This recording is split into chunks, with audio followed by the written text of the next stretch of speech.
And Monica, U.S. and Indian relations are in the spotlight with the Prime Minister's arrival for tonight's state dinner. And joining us now, Democratic strategist David Goodfriend and Republican strategist Danny Vargas. Thank you both for joining us. So, David, I want to talk, we just heard Nora talk about the social aspect of this, but we also know there are political ramifications here. Is this good strategy for the president to have invited India's Prime Minister on this first state dinner? Absolutely. It sends a number of very important signals. First of all, there is a balancing act with respect to India and China, and the president has just come off of a visit to China. So having his first state dinner be that one honoring India is an excellent way to balance that and show a sort of unified front, if you will, on behalf of the United States. Second of all, the president's about to make a monumental decision on Afghanistan, and by having his first state dinner be one for India, he's also pointing out the importance of that entire region to the interests of the United States. And finally, I just think it's important to point out, as someone who remembers working in the White House before the state dinner would happen, is the entire building is abuzz, and it's really a way of sort of literally rolling out the red carpet of the United States to another member of the world community. And it's such an important symbolic act. It just can't be overstated to show that the United States wants to engage with the rest of the world, to show the United States respects cultures from around the world. And let's not forget, the president won among Asian Americans by a large margin, so this is also an important symbol here at home to that community. And Danny, as we wait to see the president and the Prime Minister step out, I want to ask you, I mean, we know that they are behind closed doors, and part of the conversation is certainly Afghanistan and Pakistan. You've got Vice President Dick Cheney coming out again, critical of the administration, saying it was dithering and questioning the experience level. But what do you make of the president having the India's Prime Minister and wanting India to be a key player in whatever happens in Afghanistan regarding the strategy? No, I would tend to agree. I think our relationship with India will be crucial in terms of defining the trends as we move forward in that entire region of the world. India is going to be important as it relates to China, as it relates to Iran and Afghanistan and Pakistan. I think it's incredibly important for us to be able to establish a strong working relationship with India on a number of these issues. Not only and also the fact that we have a strong co-opetition relationship with them as well from the economic perspective. We need to be able to cooperate with them at the same time that they're one of our major competitors in the world economy. So it's really important for us to be able to establish those ties so that we can strategically move forward on some of these major geopolitical issues, and at the same time make sure that our economies are working together for the benefit of both. And David, still on the topic of Afghanistan, Savannah Guthrie, the NBC News political team, getting word that we will hear from the president perhaps December 1st on his Afghanistan strategy. He's had his 9th meeting, said to be the final one yesterday. There will be a troop level increase. We don't know about how many. What do you make of the timing here? After Thanksgiving, it's going to be a national address, obviously.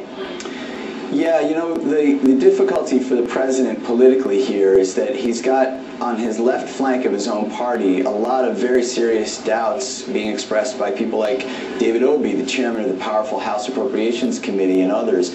And I think the way he handles this is as important from an intra-party standpoint as it is inter-party, and it's really got to be one of the hardest decisions he will have made thus far in his presidency. I just want to add one thing, though. The president did say, and this is really important with respect to today's meeting, if our exports to Asia went up by 2%, that alone would create hundreds of thousands of jobs here in the United States. So there's a domestic economic element to things like tonight's state dinner that can't go unstated. But I do agree that it's important for the president to finally get around to the point where he's actually announcing a decision on Afghanistan. I think 4 months after having received recommendations from the military, it's about time for him to be able to demonstrate that leadership. Afghanistan is floundering, waiting for a decision and leadership from the president. I think it's about time, and it's important to be able to have India on our side so that we have a coordinated front moving forward in Afghanistan. Well, Danny, David, thank you very much. We're going to keep an eye on the East Room here, waiting on the President and the Prime Minister of India to walk up to the individual podiums. We'll bring that to you. A quick break here on MSNBC, and we'll be right back. And meanwhile, with us again, Democratic strategist David Goodfriend and Republican strategist Danny Vargas.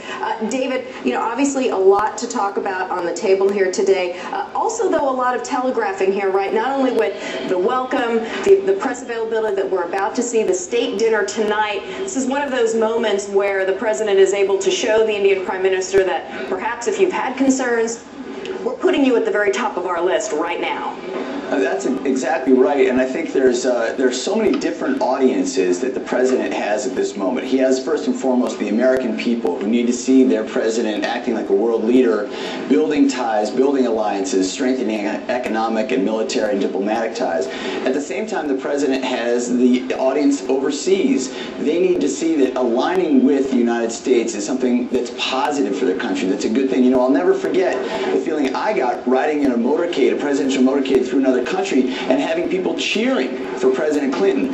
The leaders of those countries look out the window and see their own people supporting the United States. They're going to be more apt to help us out. Same thing here. If President Obama is projecting a positive image of the United States overseas, especially in a democracy like India, that's going to help him build those ties that we need so desperately overseas right now as we look at Afghanistan, as we look at exports to other parts of the world, and as we look to our own economic growth here at home. All those things are very important.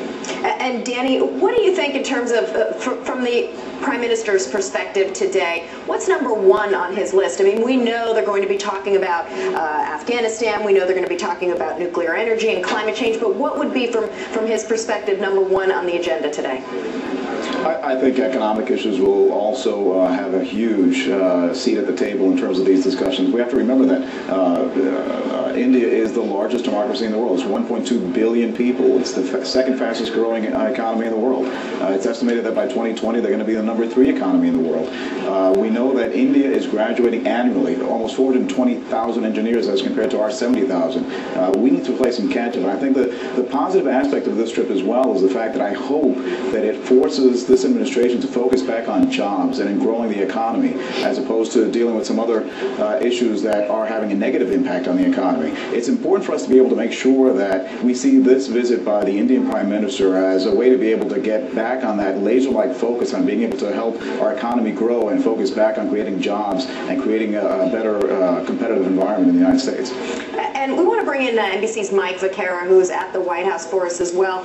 Mike, you know, the recent headlines following the president, the Asia trip, Afghanistan now talking about this pending decision that he'll potentially make, expected now next week.